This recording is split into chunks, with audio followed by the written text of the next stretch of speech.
Fala, meus amores! Mais um sextou e vamos sextar com duas matérias hoje de novo. Vamos de matemática e de história, tá bom? Então, mas esse sextou vai ser maior, assim, esse sextou vai ter sábado, domingo e se mudou de feriado. Então dá pra ter um pouquinho mais de atividade, né? Pensa na segunda-feira, que todo mundo vai ficar relax, ok? Vamos lá, pessoal! Matemática, página 58, pra gente dar continuidade. Na última aula de matemática, nós usamos palitinhos de fósforos e montamos aí, vocês lembram? Montamos retângulos e nós vimos o perímetro desses retângulos do triângulo, contando a quantidade de fósforos de cada um. Então, só para relembrar aí o que a gente deu na aula passada e o que a gente vai dar nessa aula, tá?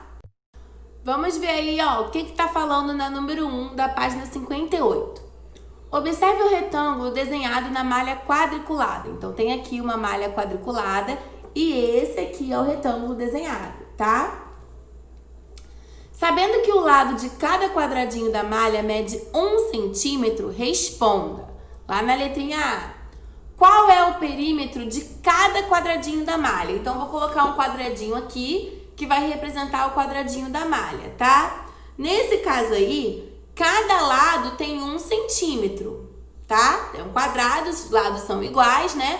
Mesmo se eu tivesse dado o valor de só um dos lados, sempre que for um quadrado, eu sei que todos os lados são iguais, tá? Então, aí seriam todos 1 centímetro, ok? Então, ó, tem um quadrado, mede 1 centímetro cada lado e todos os lados são iguais. Como que eu vou achar o valor desse quadrado, o perímetro desse quadrado? Eu vou somar todos os lados, né? Então, nesse caso, eu vou fazer 1 mais 1 mais 1 mais 1. E aí, eu vou achar o perímetro aí na letrinha A, tá? Façam e coloque o valor também do perímetro. Lembrando que é em centímetros, tá bom? Já na letra B, a pergunta vai ser a seguinte. Qual é o perímetro do retângulo desenhado na malha? Então, não vai ser só mais de cada quadradinho, mas de todo o retângulo desenhado, tá? E aí, como que vocês vão fazer isso daí? Ó, vocês vão perceber que na horizontal, ele tem 4 quadradinhos. Então, esse lado aí vai valer 4, ok? Já na vertical, ele vai ter 3 quadradinhos. Então, esse lado aí vai valer 3. Vocês vão somar todos os lados desse retângulo. E assim, vocês vão encontrar o perímetro, tá? Então, vão somar todos os lados, igual a gente fez lá na letrinha A. Só que agora os valores vão estar diferentes, ok? Depois, na letra C, vai estar escrito assim. Desenhe um retângulo diferente na malha da página anterior, que tenha o mesmo perímetro daquele que já está desenhado. Mesmo perímetro significa que seja o total, tá? O total de quadradinhos vai ser igual. Só que vocês vão ter que fazer um retângulo diferente.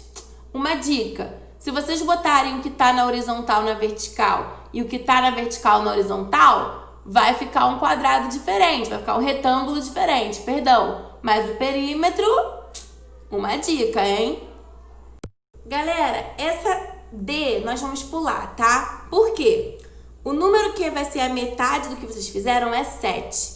Para fazer um retângulo cujo perímetro dê 7, até daria, mas a tia teria que usar metade de um quadradinho, metade de 2 quadradinhos. Teria que ser, por exemplo, 1,5 mais 1,5 para dar 3, enfim. Eu tô com medo que confunda a cabecinha de vocês, tá? Então, se tivesse lá na escola, eu até faria, acompanhando vocês mesinha por mesinha, mas aqui a gente vai pular. Tá bom? Vamos para o número 2. Olha o que vai falar aí. Calcule e registre o perímetro das figuras planas. Então, olha só, gente. Perceba que aí não vem com a informação em cada lado, não. Mas foi aquilo que a tia falou para vocês, ó. Na letrinha A, tem aí um retângulo, né? Se o de baixo é 8 centímetros, o de cima, que é igual a ele, também vai ser 8 centímetros, ok? Se o do lado é 2,5, o outro também vai ser 2,5, porque é igual a ele. Ok? Então, pensem aí. Façam a soma, tá? E coloca lá o resultado no perímetro. AB, lembra que a tia falou que um quadrado possui todos os lados iguais? Então, se eu sei que um lado é 13,5 centímetros, né? 3,5 centímetros, significa que todos os outros lados também vão ser, tá?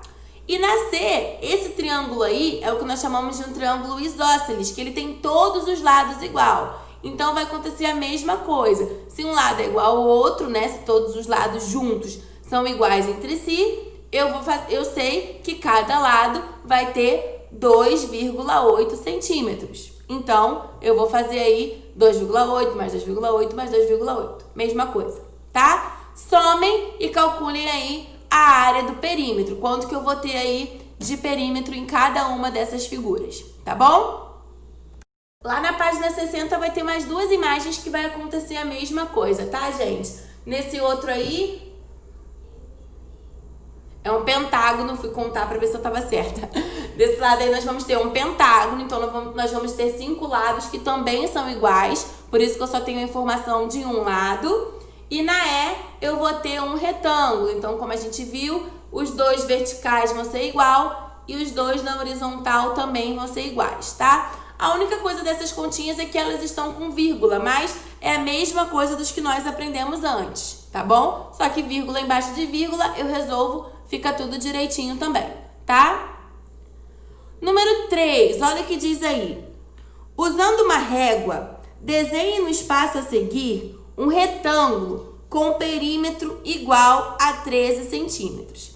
Nesse caso, a letra D, a tia Átila tinha pulado, porque era quadradinho, ia ter que pegar metade de quadradinho, eu não quis entrar muito nesse aí não, nessa embolação aí na mente não. Nesse caso da 3 dá pra fazer, porque vai ser centímetros. Então, vocês vão pegar uma reguinha e vão colocar até a metade. Como assim, tia Átila?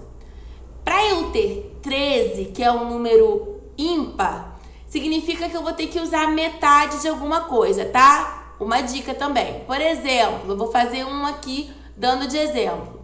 Eu vou fazer um com um retângulo com 5 em cima, 5 embaixo. Vai dar 10, né?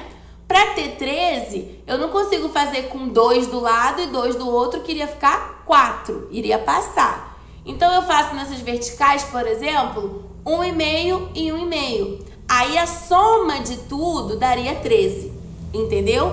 Então, em algum momento aí, para fazer um perímetro de área 13, né, que é um número ímpar, vocês vão precisar usar uma metadinha, tá? Então, fiquem atentos aí na hora de fazer o centímetro. Em vez de botar, tipo, 2 centímetros, faz 1,5 centímetros. Ou se precisar, 2,5 centímetros. Vai depender de como vocês vão montar o retângulo de vocês, ok? Para finalizar a matemática hoje, nós temos um desafio lá na página 61. Olha o que diz aí.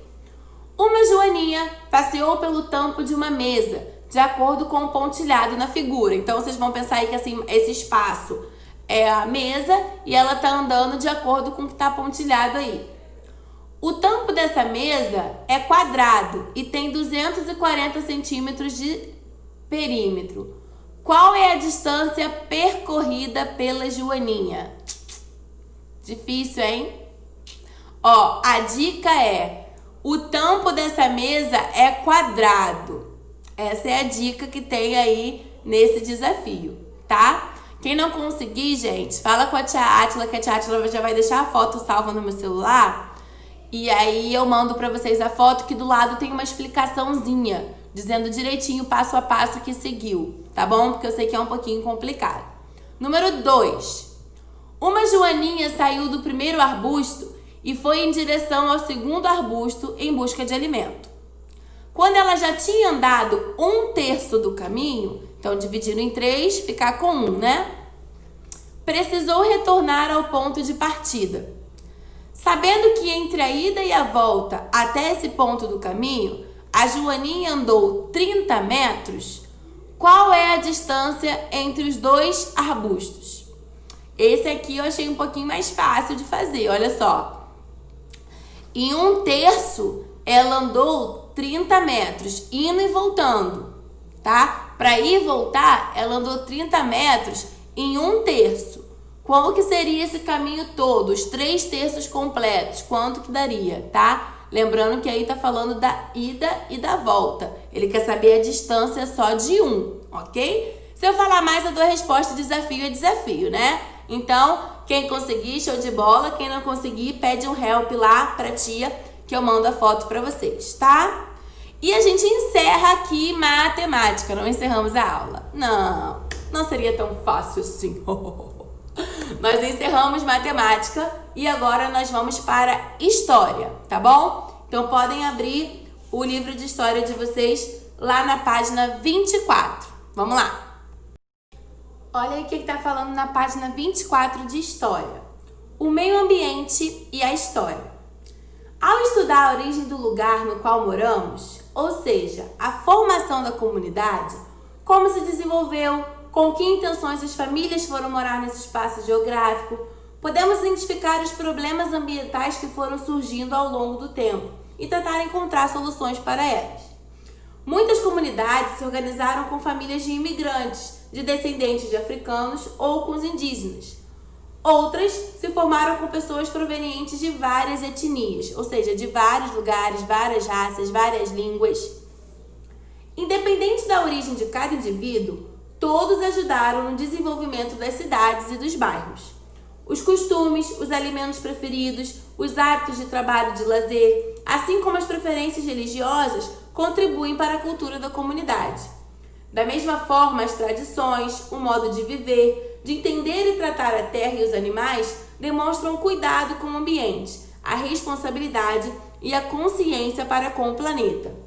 Estudar história também é identificar os problemas sociais que existem na sociedade em que vivemos, ou seja, os problemas do século XXI. Aqui embaixo está trazendo uma discussão que fala o seguinte: em sua opinião, a falta de cuidado com o meio ambiente é um problema da atualidade ou já existe há algum tempo? Por quê?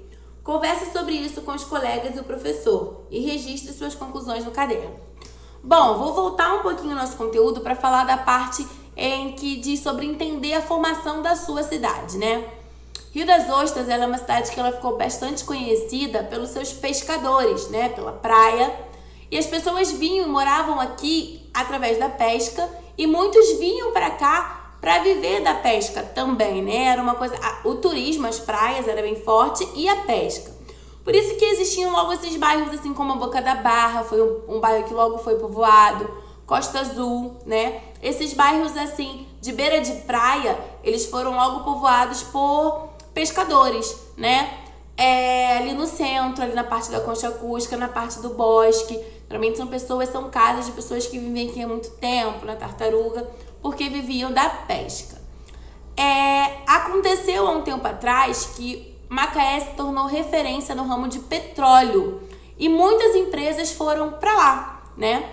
Conforme muitas empresas foram indo para Macaé, as oportunidades de emprego, de trabalho também cresceram, né? Quanto mais empresas se instalavam, maiores eram as oportunidades de trabalho. E as pessoas se interessavam por isso. Se interessavam por esses trabalhos, se interessavam, né, pela chance de trabalhar aqui.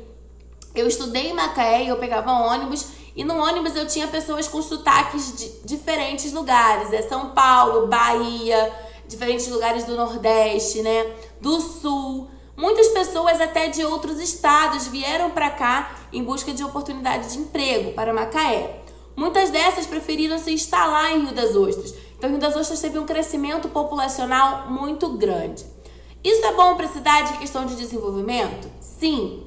O problema é quando o meio ambiente, os cuidados com o meio ambiente não acompanham esse desenvolvimento.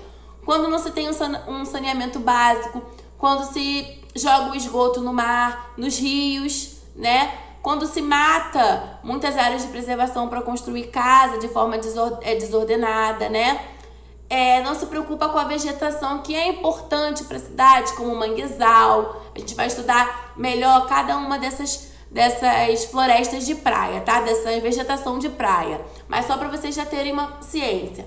Quando não se preocupa com essa parte, assim, vegetação, com a parte da vegetação ali de praia mesmo, que é chamado de restinga, tudo isso precisa ter uma preservação. O crescimento deve andar junto com a preservação dessas coisas. Quando o crescimento é muito rápido, acontece de forma desordenada, acaba não se preocupando tanto com o meio ambiente. Isso acarreta problemas futuros, como alagamentos, né? Bairros que são feitos em lugares que não eram para ser feitos, perto de mangues, e aí quando chove você tem uma subida dessa água, ruas sem escoamento, né? Como a gente viu que no asfalto, a água não é sugada como na terra, então acontece alagamentos. Esses são alguns dos problemas que acontecem quando o desenvolvimento de uma cidade é muito grande, tá bom? E aí tá falando se essa preocupação com o meio ambiente, ela existia antes, se existe mais agora. O que vocês acham? Antigamente as pessoas tinham muito cuidado com o meio ambiente. Gente, na opinião da tia, não, tá? Nós podemos ver que as pessoas foram desmatando e construindo, desmatando e fazendo móveis de madeira, desmatando. Existem móveis de madeira que são autorizados, tá? De fábricas autorizadas que plantam e desmatam e plantam e desmatam e vão fazendo esse ciclo aí.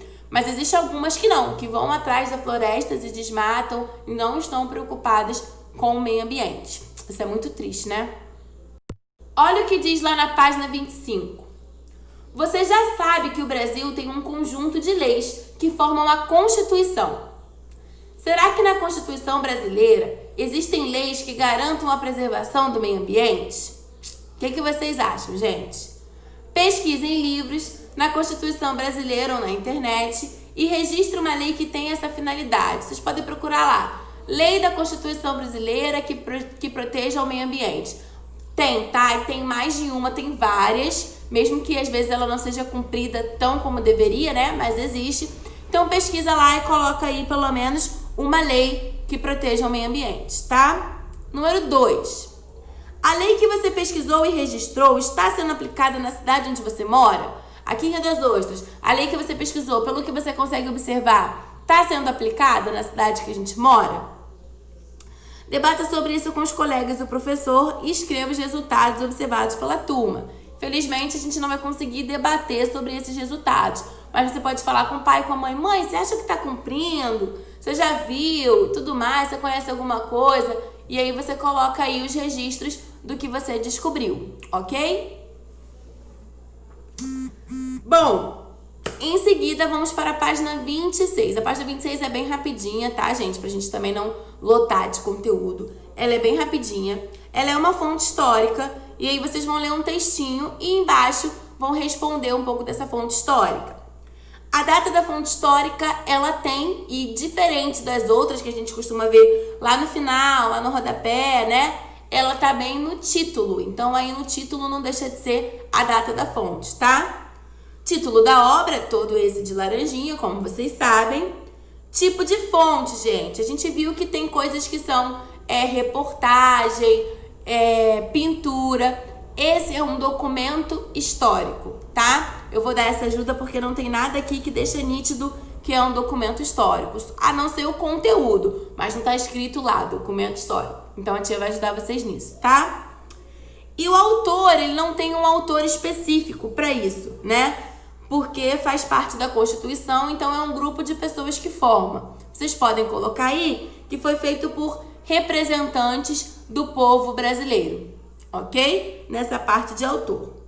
A página 27 nós vamos pular, porque é uma coisa que a gente teria que fazer em grupo na escola para ser interessante, para ter o resultado que ele propõe. Felizmente, nós não vamos poder fazer, tá? Então, vamos ficar aí até a página 26. Para finalizar de vez, nós só vamos fazer mais 3 redações, 2 interpretações de texto e... Brincadeira! Não vamos não. Calma, calma o coração. Depois de história, nós encerramos por hoje, tá bom, galera? Um beijinho pra vocês. Qualquer dúvida, Tchátila tá aqui pra ajudar, tá bom? Beijos!